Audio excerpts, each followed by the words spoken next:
वालेकुम रहमतुल्लाहि वबरकातुहू। हमारे स्कूल विज़न इंटरनेशनल एकेडमी का टूर आया हुआ है फतेहपुर सीकरी के अंदर। फतेहपुर सीकरी को अकबर बादशाह ने 1571 में बसाया था। 1571 से पहले दारुल हुकूमत यानी राजधानी आगरा थी। 1571 में फतेहपुर सीकरी को राजधानी बनाया गया और यहाँ किला, मस्जिद, बुलंद दरवाज़ा जो एशिया के बुलंद ऊंचे दरवाज़ों में शुमार होता है, जिसकी ऊंचाई 54 मीटर और फीट में अगर देखेंगे तो 176 फीट ऊंचा है। ये जो रास्ता आपको नज़र आ रहा है जहाँ से तलब आ रहे हैं, यहीं से अकबर बादशाह महल में दाखिल हुआ करते थे। इसको नौबत खाना बोला जाता है। अभी यहाँ से सिर्फ ये दाखिल होने का रास्ता है, आगे भी टिकट वगैरह मिलेंगे। फतेहपुर सीकरी 1571 से 1585 तक सिर्फ 14 साल दारुल हुकूमत रही। फिर पानी की किल्लत की वजह से यहाँ से दारुल हुकूमत मुंतकिल कर दी गई। आगे देखते हैं गाइड साहब क्या बताते हैं। और फतेहपुर सीकरी का ये मेन एंट्रेंस गेट था जहाँ से आपकी गाड़ी पास हुई थी। वो किले की दीवार है, 3 साइड में है और 10 मीटर के एरिया में है। दीवार के अंदर में 9 दरवाजे स्टार्ट हो जाते हैं। 8 दरवाजे पब्लिक के लिए, एक दरवाज़ा अकबर बादशाह ने खुद के लिए बनवाया था। जहाँ से आपकी गाड़ी में एंट्रेंस किया वो सामने दूरी पर गेट नजर आएगा, उसको बोलते हैं आगरा दरवाज़ा, क्योंकि इस गेट का जो लुक है वो आगरा की ही तरफ है। जिस गेट से हम लोग एंट्रेंस कर रहे हैं, 2 गेट बनाए गए हैं। शहंशाह अकबर हर फ्राइडे के दिन, जुम्मे के दिन यहाँ आगरा से आते थे, क्योंकि अकबर बादशाह का ये 16 साल राजधानी रहा है और 16 साल रहने के बाद ये पहाड़ी इलाका था, यहाँ पानी की कमी थी तो फतेहपुर सीकरी छोड़कर आगरा बसा लिया। तब आगरा से अकबर बादशाह एंट्रेंस कर देते थे। मेन गेट बनाए और इनको बोलते हैं नौबत खाना। नौबत खाना बोलते हैं क्योंकि अकबर के समय अपने शादियाँ देखी होंगी, वहाँ शहनाई और जो छोटे छोटे रम्स होते हैं वो बजाए जाते हैं। तो अकबर के वेलकम के लिए नौबत बजाकर वेलकम किया जाता था। तो उस समय का ये नौबत खाना बनाया जो 9 दरवाज़ों पर मुश्तमिल है। फतेहपुर फतेह बोलते हैं जीत। तो हम दाखिल हो रहे हैं, ये दरवाज़ा है। आगे दोनों तरफ रास्ते के ये जगह बनी हुई है जो नज़र आ रही होंगी आपको। यहाँ दरबारी मुलाजिमीन बैठकर बादशाह का इस्तकबाल किया करते थे। ये काफ़ी ऊंचाई की तरफ रास्ता जा रहा है, जो ऊंचाई की तरफ जा रहा है। यहाँ बैठकर दरबारी बादशाह का इस्तकबाल किया करते थे। ये जो इमारत आपको नज़र आ रही है ये कारखाना है।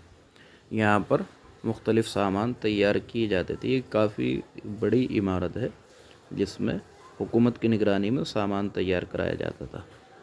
ये जो इमारत नज़र आ रही है रेलिंग वाली, ये म्यूज़ियम है, इसमें पुरानी चीज़ें रखी हुई हैं।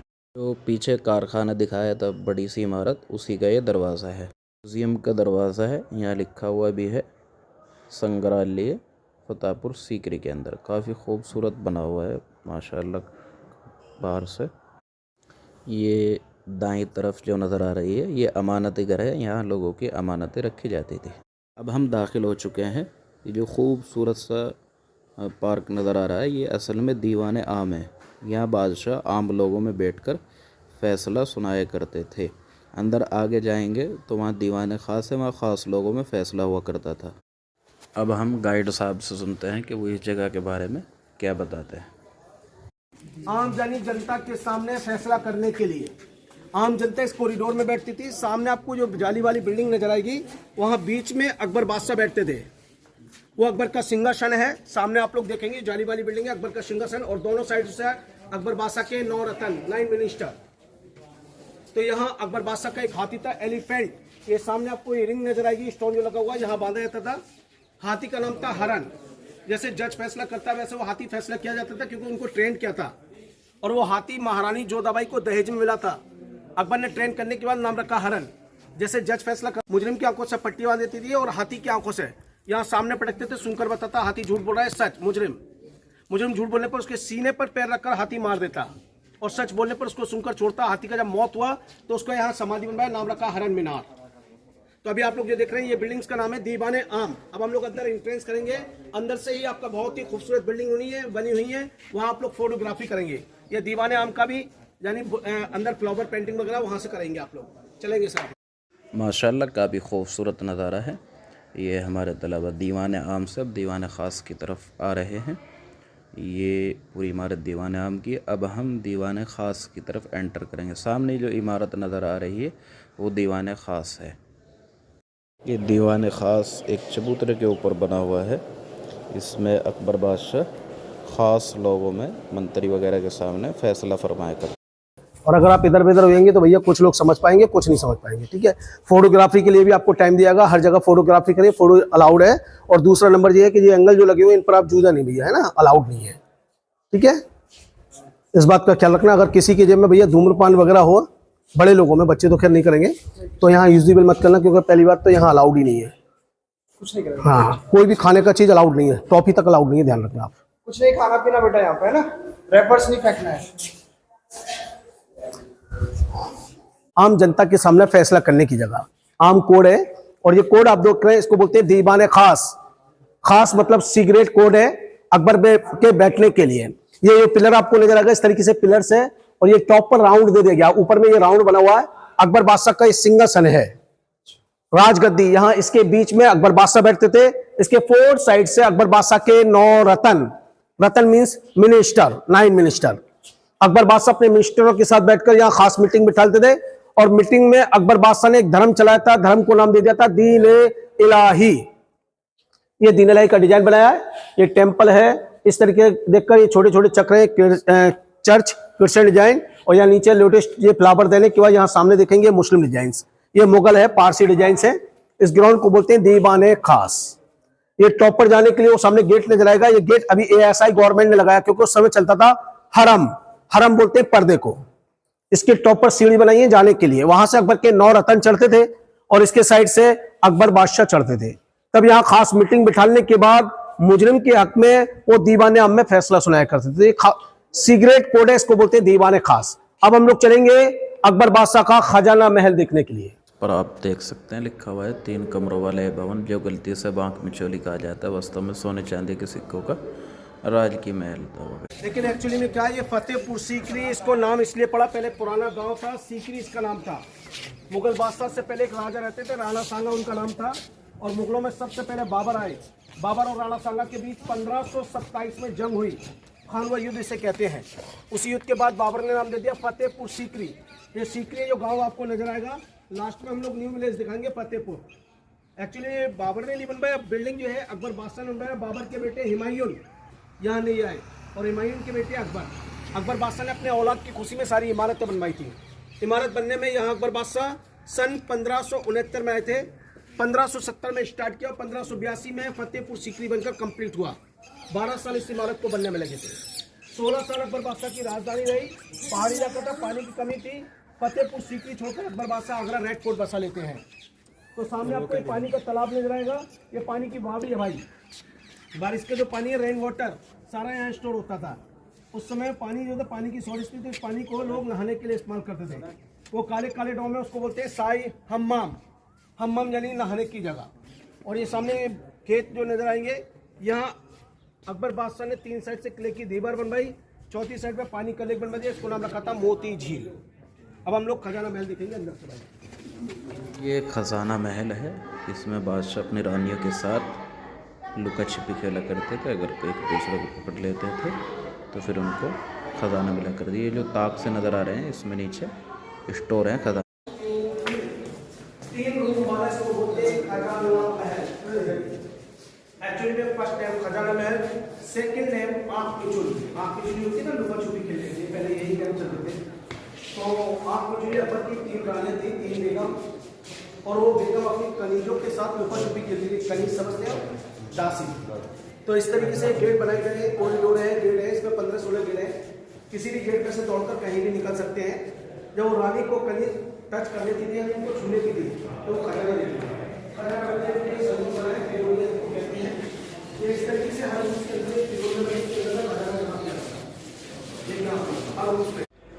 चारों तरफ ताक से बने हुए, ये जो पत्थर सा है ना, इसी के नीचे खजाने भरे होते थे।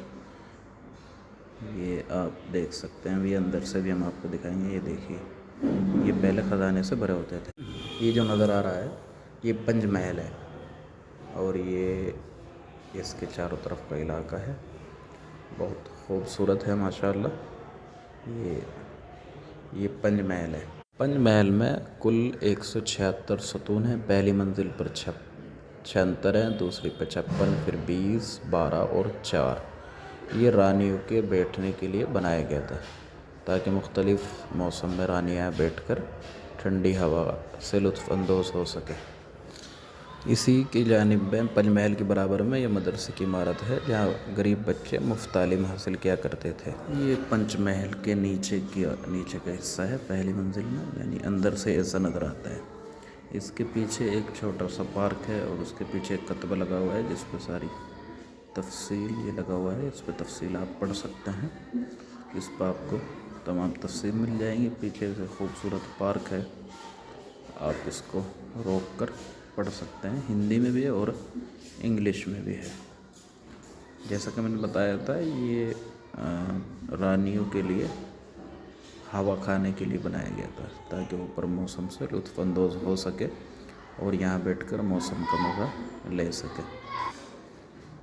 यहाँ से ये ज़ीना है, यहाँ से ऊपर जाने का रास्ता है जो अभी बंद किया हुआ है और ये इसके बराबर का है जैसा कि आपको नज़र आ रहा है। ये तालाब है जिसके चारों तरफ से बीच में जाने का रास्ता है। यहाँ शाम के समय वक्त पर मुख्तलिफ जो म्यूज़िक बजाने वाले हैं और या रात में दिए जला के वहाँ नाच गाने का प्रोग्राम हुआ करता था।